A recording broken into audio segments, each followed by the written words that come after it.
Halo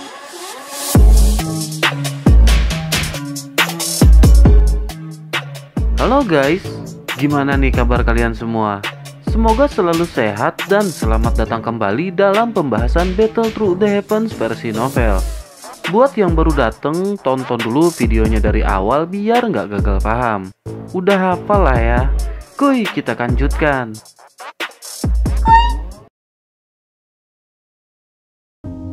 Kembali ke gerbang Xiao, di mana ketua dari ketiga faksi sedang berbicara dengan Xiaoli.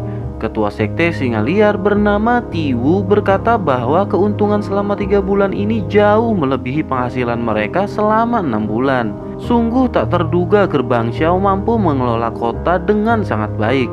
Xiaoli berkata bahwa mereka hanya beruntung karena arus manusia yang banyak maka menghasilkan transaksi yang setimpal. Di sela-sela pembicaraan, ketua sekte langit gelap bernama Lin Gu menatap 3 sosok yang berdiri di belakang Xiaoli. Ia mengenali sosok tersebut yang merupakan 3 kembar bersaudara berada di tingkat doang. Mereka sangat terkenal di Black Corner Region, terlebih setelah berani bersaing dengan Golden Silver Brother. Lin Gu lanjut berkata, sungguh tak terduga Xiaoli mampu merekrut mereka yang tidak pernah mau bergabung dengan faksi manapun. Terlebih kekuatan mereka yang luar biasa akan membuat faksi lain iri ketika mengetahui bahwa mereka bergabung dengan gerbang Xiao. Menanggapi hal itu, Xiaoli berkata bahwa mereka datang ke gerbang Xiao bukan sebagai pengikut melainkan sebagai tamu. Mereka semakin terkejut karena Xiaoli menghargai mereka bukan sebagai bawahan. Di tengah keheningan, ketua gerbang Luosha bernama Su Mei mengalihkan topik pembicaraan. Ia berkata selama 3 bulan terakhir mereka belum sekalipun melihat ketua Xiaoyan. Mereka khawatir dengan perkembangan dan keuntungan yang semakin besar maka banyak faksi yang semakin tertarik untuk menyerang. Menanggapi hal itu, Xiaoli berkata bahwa Xiaoyan sedang pergi mencari bahan obat di kedalaman hutan untuk memenuhi penjualan obat gerbang Xiao. Kemudian ia berkata jika Xiaoyan telah kembali maka ia akan memberitahu ketiga ketua. Mereka pun mengangguk. Kemudian Lin Gu berkata mengenai penyerangan Misty Cloud yang akan segera datang. Jika ketua Xiaoyan tidak datang bersama wanita kuat tersebut, mereka khawatir tidak bisa menjalankan tugas dengan baik. Xiaoli terdiam dan memahami maksud dari mereka bertiga yang licik.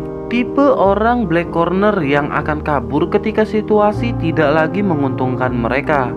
Tak lama Xiaoyan pun sampai dan berkata agar para ketua tidak perlu khawatir mengenai keberadaan Xiaoyan. Jika para ketua ragu untuk pergi ke Misty Cloud, maka akan ada tindakan yang harus Xiaoyan lakukan demi mengatasi hal tersebut. Terlebih mengingat keuntungan besar yang didapatkan para ketua dari gerbang Xiao, maka tindakan yang diperlukan akan setimpal. Kata-kata halus Xiaoyan jelas mengandung ancaman dan hal itu berhasil membuat para ketua merasa takut. Akhirnya Tiwu berkata bahwa tak mungkin bagi mereka menarik perjanjian yang telah disepakati. Yinggu juga berkata jika melanggar perjanjian maka mereka sudah tidak memiliki harga diri untuk diperjuangkan. Xiaoyan tersenyum kemudian berkata bahwa mereka akan berangkat ke Misty Cloud dalam waktu sekitar 2 bulan lagi. Untuk itu Xiaoyan meminta mereka agar bersiap sebelum perjalanan dimulai. Mereka sedikit kaget namun tidak berkata-kata dan hal itu menandakan bahwa mereka setuju dengan keputusan Xiaoyan. Setelah itu mereka pun berbincang mengenai rencana keberangkatan hingga tak lama para ketua pamit pergi. Setelah semuanya pergi, Xiaoyan menanyakan bagaimana keadaan gerbang Xiao selama ditinggal Xiaoyan. Xiaoli berkata bahwa semua baik-baik saja dan menjelaskan kemajuan dari gerbang Xiao. Tak lama Xiaoyan melirik 3 orang di belakang Xiaoli dan menanyakan siapakah mereka. Sebelum Xiaoli menjawab, mereka pun segera memberi hormat dan memperkenalkan diri bahwa mereka adalah 3 Yao bersaudara. Setelah itu Xiaoli menjelaskan secara singkat mengenai mereka yang pernah menyinggung Golden Silver Brother. Setelah kejadian tersebut mereka hidup dalam tekanan bersembunyi dari Golden Silver Brother. Xiaoyan dapat merasakan apa yang mereka alami setelah mendengar sedikit cerita dari Xiaoli. Xiaoyan berkata karena mereka telah bergabung dengan gerbang Xiao, maka mulai saat ini mereka telah menjadi saudara dari Xiaoyan dan Xiaoli. Dengan begitu mereka tidak perlu takut dan menghindar dari Golden Silver Brother yang takut berhadapan dengan gerbang Xiao. Kegembiraan terlintas di mata ketiganya. Kemudian salah seorang yang paling tua di antara mereka sedikit maju. Ia memberi hormat dan memperkenalkan diri bahwa ia yang paling tua di antara mereka dan Xiaoyan dapat memanggilnya Big Yao. Sementara untuk yang lainnya bisa dipanggil Yao kedua dan Yao ketiga, lalu semuanya pun memberi hormat. Jelas mereka merasa senang karena terhindar dari Golden Silver Brother yang selama ini berkonflik dengan mereka. Setelah perkenalan singkat, Xiaoyan berkata pada Xiaoli bahwa dalam 2 bulan sepertinya mereka akan berangkat ke Kekaisaran Jiama. Namun sebelum itu, Xiaoyan akan kembali ke Akademi Batin untuk beberapa urusan dan meminta Xiaoli bersiap untuk keberangkatan menuju Kekaisaran Jiama. Xiaoli terlihat gembira karena akhirnya waktu yang mereka nanti akan segera tiba. Singkat cerita, Xiaoyan pun sampai di Akademi Batin dengan Medusa di sampingnya. Ia pun segera menemui tetua pertama yang seketika terkejut melihat kehadiran Medusa. Melihat hal itu, Xiaoyan berkata agar tetua pertama tidak khawatir karena Xiaoyan telah menyelesaikan permasalahan di antara mereka. Suqian jelas merasa takut dengan kehadiran Medusa karena kekuatannya yang dahsyat. Perlahan Suqian pun mulai santai dan menanyakan kabar Xiaoyan. Mereka sedikit berbincang hingga akhirnya Suqian bertanya apakah yang akan dilakukan Xiaoyan selanjutnya. Xiaoyan berkata bahwa waktu untuknya kembali ke Jiama sudah tiba. Saatnya hari pembalasan dendam sudah berada tepat di depan mata dan ia akan berangkat ke Jiama sekitar 2 bulan dari sekarang. Mendengar hal itu, Suqian hanya dapat berkata agar Xiaoyan tetap berhati-hati mengingat Misty Cloud memiliki landasan kekuatan yang besar. Suqian meminta agar Xiaoyan tidak sembrono ketika berada dalam pertempuran jika masih ingin kembali ke Akademi Jianan. Xiaoyan tersentuh mendengar Suqian yang mengingatkan Xiaoyan dengan tulus, kemudian ia pun berterima kasih. Setelah itu, Suqian bertanya apakah ada yang dapat ia bantu untuk Xiaoyan. Dengan sedikit malu, Xiaoyan berkata bahwa ia ingin meminta bantuan Suqian untuk memantau dan menjaga faksi gerbang Xiao selama Xiaoyan pergi. Mengingat dengan tidak adanya Xiaoyan, kemungkinan akan ada faksi yang mengambil alih kota Feng. Suqian tertawa kemudian mengangguk dan berkata bahwa ia akan menjaga gerbang Xiao dari ancaman faksi yang ingin merebut kekuasaannya. Setelah bertemu Suqian, Xiaoyan pergi menuju ke gerbang Pan untuk berpamitan dengan yang lain. Hal itu dikarenakan Xiaoyan tidak tahu kapan ia akan kembali ke Akademi Jianan setelah pergi ke Jiama. Xiaoyan memberitahu mereka semua bahwa ia akan kembali menyelesaikan permasalahan yang tertunda. Ia akan berangkat 2 bulan dari sekarang dan meminta Wu Hao serta Hu Jia untuk menjaga gerbang Pan. Mereka yang hadir terkejut dan saling bertukar pandangan hingga akhirnya mereka berkata ingin ikut dengan Xiaoyan. Xiaoyan terharu atas tindakan setia kawan yang mereka tunjukkan kepada Xiaoyan. Namun saat ini kepergian Xiaoyan akan mendatangkan banyak bahaya karena Misty Cloud bukanlah sekte yang kecil. Mendengar hal itu, Lin Yan berkata bahwa ia telah memiliki kesepakatan di masa lalu dengan Xiaoyan dan dengan begitu ia akan ikut pergi bersama Xiaoyan. Terlebih untuk saat ini tidak ada hal yang dapat membuat kemampuannya berkembang di Akademi Batin. Lin Yan menambahkan akan lebih baik jika ia ikut bersama Xiaoyan ke Jiama. Tak lama suara lembut yang agak kesal keluar dari Xian yang juga ingin ikut bersama dengan Xiaoyan. Terlebih Xiaoyan telah berjanji akan menyempurnakan body transformation pill untuk Xian.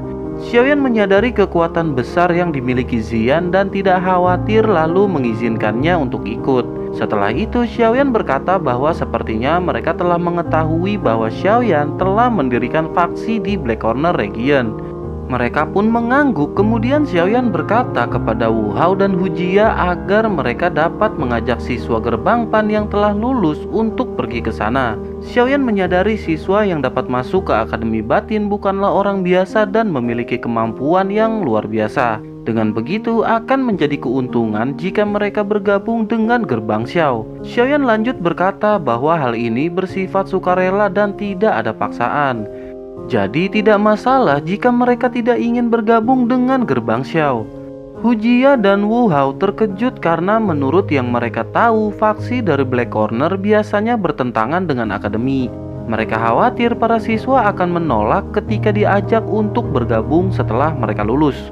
Xiaoyan menjelaskan bahwa itu memang benar, namun faksi yang Xiaoyan bentuk sesungguhnya dapat menyelesaikan perselisihan antara Akademi Batin dengan Black Corner Region. Jika banyak lulusan Akademi Batin yang masuk faksi Gerbang Xiao, maka faksi akan semakin besar. Dengan begitu, maka tak mungkin faksi Gerbang Xiao akan bertentangan dengan Akademi Batin. Selain itu, jika ada faksi lain yang bertentangan dengan Akademi Batin, maka Gerbang Xiao dapat membereskan persoalan tersebut. Mereka mengangguk kemudian berkata bahwa semua keputusan berada di tangan pemimpin dari Gerbang Pan. Jika Xiaoyan sudah memutuskan, maka mereka akan menjalankan sesuai dengan instruksi yang diberikan. Xiaoyan tersenyum kemudian berkata bahwa Wu Hao dan Hu Jia dapat datang ke Gerbang Xiao selama Xiaoyan pergi. Mereka dapat membantu mengingat tak ada orang yang mengurusi manajemen di sana selama waktu tersebut. Dengan begitu, Wu Hao dan Hu Jia akan mengetahui suasana seperti apa yang ada di Gerbang Xiao. Mereka sekali lagi mengangguk dan berkata mereka akan ke Gerbang Xiao setelah berada di tingkat doang. Setelah itu, Xiaoyan berdiam diri di Gerbang Pan dengan tenang dan tidak meninggalkan Akademi Batin. Xiaoyan juga menyempurnakan beberapa pil tingkat rendah di depan para anggota Gerbang Pan. Hasil dari pil akan diberikan kepada semua anggota Gerbang Pan sebagai reward yang diberikan Xiaoyan. Tak lama datang Lin Yan yang tiba-tiba menyeret Xiaoyan keluar dari pavilion. Tanpa diduga, ia mengajak Xiaoyan menuju ke arena pertempuran di mana sudah banyak orang di sana. Xiaoyan seketika berkata jangan bilang bahwa Lin Yan hendak menantang Xiaoyan untuk bertarung. Lin Yan tersenyum dan berkata bahwa bukan ia yang ingin bertarung menantang Xiaoyan. Tak lama dua sosok keluar dan memasuki arena pertarungan yang ternyata adalah Lin Xiuya dan Liu Qing. Xiaoyan bertanya-tanya mengapa mereka berdua berada di sana. Lin Yan segera berkata bahwa ia telah bercerita mengenai permasalahan Xiaoyan kepada mereka.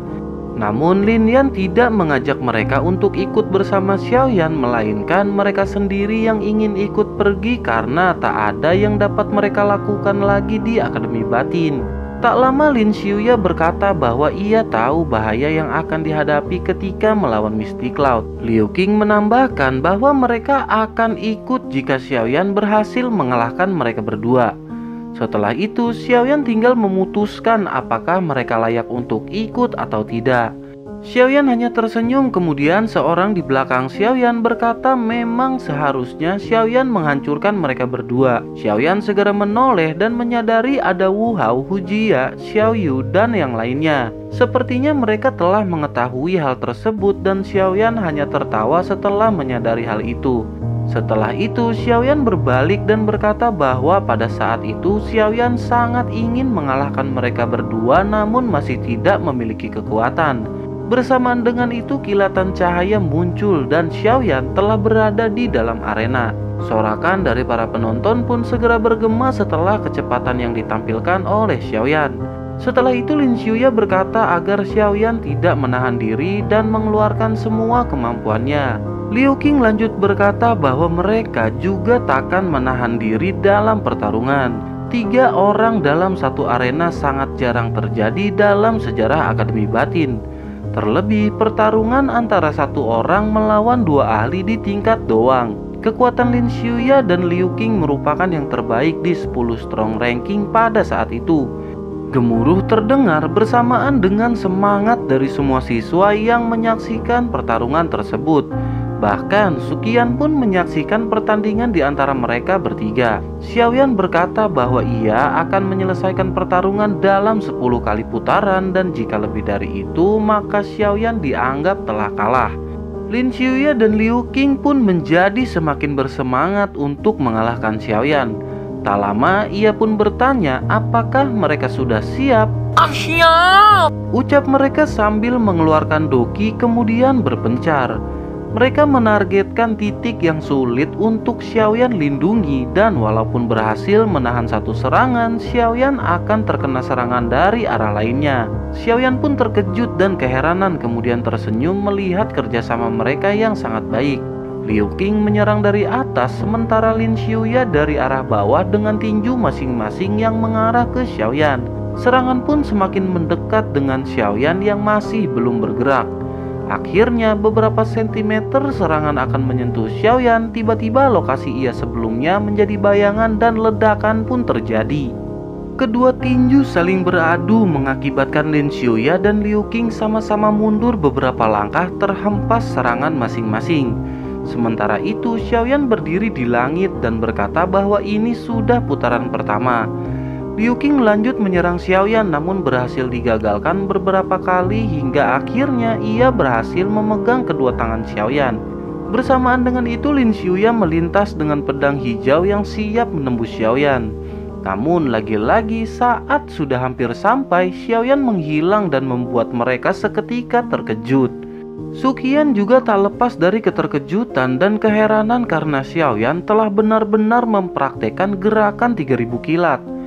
Ekspresi Liu Qing lebih parah karena ia yakin telah menahan Xiaoyan sesaat sebelum Lin Xiuya menyerang. Tak lama setelah itu, sosok bayangan hitam berada di antara keduanya dengan tangan yang menempel, satu di punggung Lin Xiuya dan satu lagi di dada Liu Qing.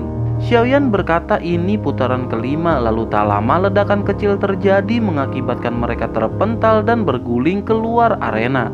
Keheningan muncul karena melihat pertarungan yang sangat cepat di antara mereka. Kemudian keheningan pun pecah dengan sorak-sorai para penonton yang takjub melihat pertarungan epik di depan mata. Setelah itu Lin Xiuya dan Liu Qing pun berdiri kemudian segera menuju ke arena untuk menemui Xiaoyan.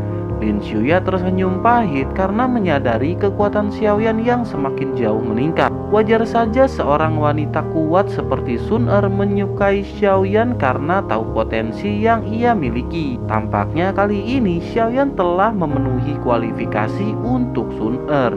Setelah pertarungan sebelumnya, Xiaoyan masih bersantai di gerbang Pan hingga tanpa sadar sudah setengah bulan berlalu. Xiaoyan juga telah mendapat kabar dari Xiaoli yang berhasil mengumpulkan beberapa ahli dari Black Corner. Xiaoyan berpikir mengenai kesulitan dalam mengumpulkan orang kuat di daerah Black Corner. Diperlukan kekuatan dan banyak uang ketika seseorang ingin mengajak mereka untuk bergabung. Beruntung dengan kondisi gerbang Xiao saat ini semua dapat teratasi baik dari segi kekuatan maupun keuangan. Di tengah-tengah renungannya tiba-tiba terdengar langkah kaki yang mengarah ke Xiaoyan. Tak lama terlihat Xiao Yu datang menghampiri Xiaoyan bersama dengan Xiao Mei. Xiaoyan pun terkejut karena sudah sejak lama ia tidak bertemu dengan Xiao Mei. Mereka pun saling berbincang-bincang hingga akhirnya Xiaoyan berkata bahwa ia akan segera berlatih di kedalaman hutan. Xiao Yu berkata apakah jadwal Xiaoyan sangat padat untuk berlatih hingga tak ada waktu untuk mereka berbincang agak lama. Xiaoyan berkata bahwa Yun San dan Misty Cloud bukanlah musuh yang biasa. Mereka adalah sosok kuat di benua dan oleh karena itu Xiaoyan harus benar-benar mempersiapkan diri sebaik mungkin sebelum melawan mereka. Xiaoyan sudah pergi selama 3 tahun, begitu juga dengan klan Xiao yang sudah lama menderita. Ia tak bisa membuang-buang waktu lagi dan harus memanfaatkan kesempatan dengan sebaik mungkin. Xiao Yu hanya terdiam tak berdaya mengingat penderitaan yang dialami klan Xiao. Ia berkata apa yang dikatakan paman Xiao memang benar bahwa Xiaoyan akan menjadi orang yang menonjol dari klan mereka. Saat ini Xiao Yu juga telah percaya bahwa hal yang dikatakan paman Xiao memanglah benar.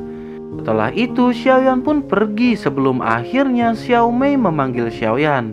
Ia pun menoleh kemudian dengan malu-malu Xiao Mei meminta maaf atas kejadian di masa lalu. Xiaoyan seketika teringat kedekatan mereka yang juga tumbuh bersama dengan Sun Er. Ketiganya memiliki hubungan yang dekat hingga pada saat Xiaoyan terpuruk menjadi seorang sampah, hubungan Xiao Mei dengan Xiaoyan pun berubah. Hal itulah yang tampaknya membuat Xiaomei merasa bersalah atas sikapnya kepada Xiaoyan. Menanggapi hal itu, Xiaoyan tersenyum dan berkata untuk tidak perlu membahas hal yang telah terjadi.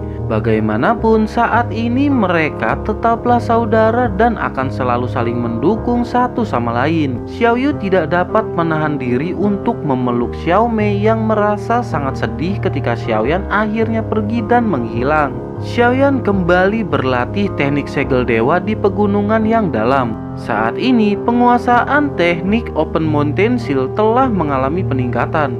Dari jejak latihannya, Xiaoyan mampu memporak-porandakan dinding bukit di sekitar walaupun tidak menggunakan doki secara penuh. Xiaoyan menahan diri mengeluarkan doki secara penuh karena ini hanyalah latihan. Namun, ia dapat membayangkan dahsyatnya serangan ketika ia mengalirkan doki secara penuh pada serangan tersebut. Tak lama muncul Yao Lao kemudian menghampiri Xiaoyan yang sedang berlatih. Xiaoyan segera bertanya apakah Yao Lao mengetahui tentang teknik segel dewa. Yao Lao tertawa dan berkata tentu saja ia mengetahui teknik tersebut. Ia menambahkan bahwa pada saat dulu kala Yao Lao sangat tertarik dengan teknik tersebut namun tidak berhasil mendapatkannya. Teknik segel dewa adalah teknik do kelas di tingkat tinggi yang tidak dapat dipelajari sembarangan orang di klan Sun Er. Sungguh sangat beruntung Xiaoyan dapat mempelajari teknik tersebut. Jika Xiaoyan dapat mempelajari semua teknik dengan sempurna, maka teknik tersebut akan setara dengan teknik do kelas Tian atau surga. Xiaoyan mengangguk dan berkata sangat disayangkan bahwa Sun Er hanya memberikan 2 teknik dari keseluruhan teknik segel dewa. Yao Lao berkata hal itu sudah sangat bagus mengingat mungkin batas kemampuan Sun Er mendapatkannya hanya sampai teknik tersebut. Terlebih ia dengan murah hati memberikan gulungan teknik tersebut kepada Xiaoyan. Seketika Xiaoyan merasa tidak enak hati mengingat ia telah perhitungan dengan apa yang telah diberikan Sun Er. Terlebih 2 teknik yang diberikan saja belum dapat Xiaoyan praktekkan semuanya. Setelah itu mereka berbincang-bincang hingga akhirnya Xiaoyan teringat bahwa sudah setengah bulan ia memasuki pegunungan namun belum ada kabar dari Xiaoli. Xiaoyan merasa khawatir karena tak ada pesan yang sampai ke telinganya. Yao Lao berkata jika terjadi sesuatu terhadap mereka maka mereka pasti akan mengirim pesan kepada Xiaoyan. Yao Lao berkata bahwa mereka pasti akan baik-baik saja dan yang penting saat ini adalah persiapan diri Xiaoyan untuk melawan Yun Shan. Mendengar nama itu, Xiaoyan langsung memikirkan beberapa teknik yang akan ia gunakan dalam pertarungan. Selain itu, ia mempertimbangkan kekuatan pasukan mereka dengan milik Xiaoyan. Meskipun saat ini ada Yao Lao dan Medusa, namun Xiaoyan masih tidak memiliki keyakinan jika Medusa akan mau bertarung melawan Yun Shan. Mungkin dengan kekuatan Yao Lao telah cukup untuk menahan bahkan membunuh Yun Shan. Namun tidak menutup kemungkinan ada orang kuat yang tersembunyi di balik mistik laut seperti yang disebutkan Xiaoli. Yao Lao mengangguk kemudian berkata bahwa saat ini Xiaoyan memang sedang mengalami permasalahan yang serius terkait waktu yang terbatas. Kemudian Xiaoyan bertanya apakah Yao Lao memiliki metode yang dapat menjadi tambahan kekuatan. Yao Lao tersenyum kemudian berkata agar mempraktikkan teknik kedua dari teknik segel dewa. Xiaoyan menggelengkan kepala karena dengan teknik pertama saja ia sudah merasa kebingungan bagaimana menguasainya. Terlebih Sun Er berkata untuk mempelajari teknik kedua ketika mencapai tingkat Do Huang. Yao Lao membalas jika memang seperti itu permasalahannya maka tak ada jalan lain selain metode terakhir. Xiaoyan segera menoleh dan bertanya apakah metode tersebut. Yao Lao menarik nafas dalam lalu berkata Xiaoyan dapat menggabungkan 3 api surgawi menjadi Angry Buddha Lotus Flame. Xiaoyan terkejut dengan masukan dari Yao Lao tentang penggabungan 3 api surgawi. Ia teringat ketika menggabungkan 2 api surgawi saja hampir membuat ia meledakkan diri sendiri. Yao Lao berkata jika Xiaoyan berhasil maka tidak akan ada serangan kejutan lagi ketika Yun Shan terkena Angry Buddha Lotus Flame. Dengan kata lain, Yun Shan tak akan sanggup bangkit jika terkena serangan yang maha dahsyat tersebut. Yao Lao juga jelas memahami efek dari penggabungan 3 api surgawi yang sangat sulit. Bahkan dengan kekuatan Yaolao ketika berada di puncaknya, ia akan merasa kesulitan untuk mencoba hal tersebut. Akhirnya setelah agak lama berpikir, Xiaoyan pun mulai mencoba menggabungkan 3 api surgawi selama waktu yang tersisa. Benar saja yang diperkirakan Xiaoyan mengenai kesulitan dalam proses penggabungan. Berkali-kali ia mencoba, berkali-kali pula ia gagal hingga tak terasa 1 bulan telah berlalu. Xiaoyan menderita sedikit luka ringan akibat proses latihan selama sebulan terakhir. Beruntung di percobaan terakhir ia mengalami sedikit perkembangan dan mulai berhasil menggabungkan ketiga api surgawi. Sayangnya bersamaan dengan itu surat dari Xiaoli pun tiba dan Xiaoyan bergegas pergi setelah membaca isi surat tersebut. Xiaoyan berpamitan dengan tetua Suqian dan beberapa orang lainnya. Suqian pun sekali lagi mengingatkan agar Xiaoyan berhati-hati ketika melawan Yunsan. Xiaoyan mengangguk kemudian menangkupkan tangan ke arah semua orang dan berterima kasih atas kebaikan mereka selama Xiaoyan berada di akademi. Hubungan persaudaraan mereka takkan putus sampai di sini dan jika Xiaoyan masih hidup, jika mereka memiliki masalah, maka mereka dapat datang menemui Xiaoyan ke Jiama. Jika saat itu tiba, maka Xiaoyan akan berusaha membantu dengan seluruh kemampuan yang ia miliki. Atmosfer seketika berubah menjadi lebih sensitif, terlebih Xiaoyan yang sudah dianggap saudara bagi Hu Jia dan Wu Hao. Akhirnya Wu Hao berkata bahwa ia akan datang ke Jiama bersama dengan Hu Jia jika mereka telah naik ke tingkat doang. Setelah berpamitan, Xiaoyan pun melirik ke arah Lin Yan, Ziyan, Lin Xiuya, dan Liu Qing, kemudian mereka pun pergi. Di sisi lain, 3 Yao bersaudara menghadap Xiaoli dan berkata bahwa mereka berhasil mengumpulkan 8 orang doang dan beberapa ahli di tingkat puncak Doling. Mereka telah diseleksi sesuai dengan kriteria yang diinginkan ketua Xiaoyan. Mendengar hal itu, Xiaoli pun berkata bahwa mereka telah menjalankan tugas dengan sangat baik. Xiaoli melihat sekitar dan bertanya mengapa Tiwu, Lin Gu, dan Su Mei masih belum sampai. Beberapa saat kemudian, hembusan angin kencang terasa bersamaan dengan datangnya 3 ketua. Mereka pun segera turun dari punggung binatang ajaib bersama dengan beberapa orang yang mereka bawa. Su Mei berkata sepertinya Xiaoli agak khawatir mengenai kedatangan mereka yang agak mepet. Lin Gu menambahkan agar Xiaoli sedikit tenang karena mereka takkan melepas janji yang telah mereka sepakati. Xiaoli tanpa basa-basi langsung menanyakan berapa ahlikah yang mereka bawa dari masing-masing faksi. Su Mei langsung berkata bahwa mereka masing-masing membawa 2 ahli di tingkat doang. Mendengar hal itu, Xiaoli berkata sungguh tak terduga 3 faksi besar hanya sanggup membawa 2 ahli di tingkat doang.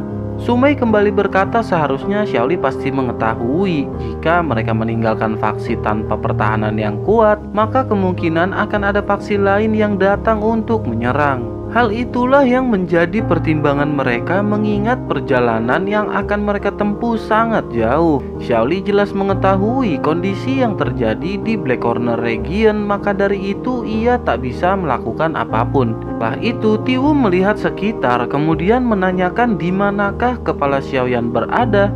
Xiaoli menjawab bahwa ia telah memberi kabar kepada Xiaoyan dan sepertinya ia akan segera sampai. Tak lama benar saja Xiaoyan pun sampai kemudian tertawa dan berkata agar para ketua tak perlu khawatir. Perjalanan ini adalah sesuatu yang Xiaoyan nantikan selama 3 tahun dan tak mungkin untuk melewatkannya. Mereka hanya terdiam, kemudian Xiaoli segera melaporkan bantuan yang telah terkumpul. Xiaoyan melihat sekeliling, kemudian sekelompok orang yang tadi dijelaskan segera memberi hormat. Xiaoyan membalas berterima kasih dan berkata jika semua ini telah selesai dengan baik, maka ia akan memberikan hadiah yang mereka inginkan. Seketika itu raut wajah para ahli yang baru saja bergabung dipenuhi dengan kegembiraan. Mereka jelas paham jika seorang alkemis tingkat 6 memiliki hutang budi kepada mereka, maka hadiah yang dikembalikan pasti tidak akan mengecewakan. Setelah itu Xiaoyan memperkenalkan orang-orang yang mereka bawa dari Akademi Jianan dan semuanya berada di tingkat doang. Xiaoli menyadari beberapa dari mereka memang merupakan orang kuat dari akademi. Ia teringat pertempuran terakhir di mana Lin Yan dan Ziyan membantunya melawan 2 elit doang. Setelah itu Xiaoyan melirik ke arah tiga ketua dan seketika Xiaoyan mengerutkan alis. Melihat hal itu, tiga ketua jelas tahu apa yang difikirkan oleh Xiaoyan. Kemudian Su Mei pun menjelaskan seperti yang dijelaskan kepada Xiaoli. Setelah mendapatkan penjelasan, Xiaoyan terdiam kemudian berkata bahwa mereka telah memenuhi perjanjian karena telah datang. Xiaoyan tidak mempermasalahkan jumlah orang yang mereka bawa. Mereka pun sedikit lega, namun rasa lega itu tidak bertahan lama ketika mendengar perkataan Xiaoyan yang selanjutnya. Xiaoyan tidak ingin ada tindakan yang merugikan seperti pengkhianatan ketika mereka dalam perjalanan hingga kembali ke Black Corner. Jika hal itu terjadi, maka jangan salahkan jika Xiaoyan bertindak tidak nyaman pada mereka. Jelas Xiaoyan perlu melakukan beberapa penekanan agar mereka mengurungkan niatnya jika ingin bertindak di belakang Xiaoyan. Menanggapi hal tersebut, Lin Gu berkata bahwa mereka takkan mungkin melakukan hal-hal seperti yang ketua Xiaoyan khawatirkan. Xiaoyan terdiam kemudian melirik ke arah Xiaoli yang langsung membunyikan peluit dari mulutnya. Tak lama 10 binatang terbang keluar dengan perwujudan seperti singa bersayap elang.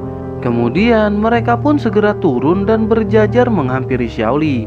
Bersamaan dengan itu, Xiaoli berkata bahwa ini adalah binatang ajaib Lion Eagle Beast yang merupakan binatang ajaib tingkat 4 dan memiliki kemampuan terbang untuk jarak yang jauh. Ia berhasil mendapatkan ke-10 binatang ini setelah penawaran dengan harga yang fantastis. Xiaoyan terkejut ketika menyadari binatang ajaib tersebut setingkat dengan Doling yang kuat. Tak lama, Xiaoyan pun berkata bahwa sepertinya tak ada yang perlu ditunggu lagi dan memerintahkan mereka untuk segera naik. Tiga ketua naik ke binatang ajaib yang membawa mereka sebelumnya, sementara yang lain segera berbagi tempat di punggung 10 binatang ajaib. Setelah semuanya siap, mereka pun segera berangkat menuju ke Kekaisaran Jiama.